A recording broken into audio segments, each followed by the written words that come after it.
Hello, Niners class of 2019. This is Pastor Chris, and unfortunately, I am speaking to you from the airport in Dallas-Fort Worth, where some storms and bad weather have kept me grounded this afternoon and will keep me from being with you in body this evening. But I want you to know that I'm with you in spirit and celebrating along with you, and I just wanted to send a message of gratitude and also of challenge to you all.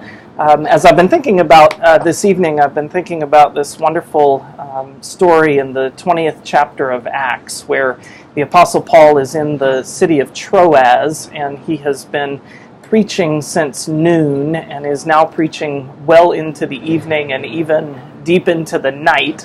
And the story is of this young man, this teenager named Eutychus. And Eutychus is sitting in one of the windows because the house has become too full for anyone else to sit in the house. And so he's perched in a window and he falls asleep while Paul is preaching, something that has happened to me from time to time. And Eutychus falls out of the window and dies. And Paul takes a quick break from his sermon to go down and resuscitates Eutychus and gets him back on his way, and then goes back to the pulpit and preaches for several more hours. I've been thinking about that story because it's one of only a few stories in the New Testament that have young people at the center, and it made me think about how lots of folks are talking about youth in the church today, that the next generation is simply not interested or not compelled by the church, that they're falling out of windows and falling asleep in places of worship and encounter with God. That story reminds me of the power of resurrection. That story reminds me that this message, this gospel that we proclaim, that you all have been learning and growing in for the last 9 months, still has such power to change not only individual lives, but to change the world as well. The only thing that's required, the only thing Eutychus had to do, was show up. And so my challenge to you this evening is to keep showing up. For 9 months, you've committed yourself to being a part of this journey and a part of this process. And the promise I can make to you is that Second Church is your church.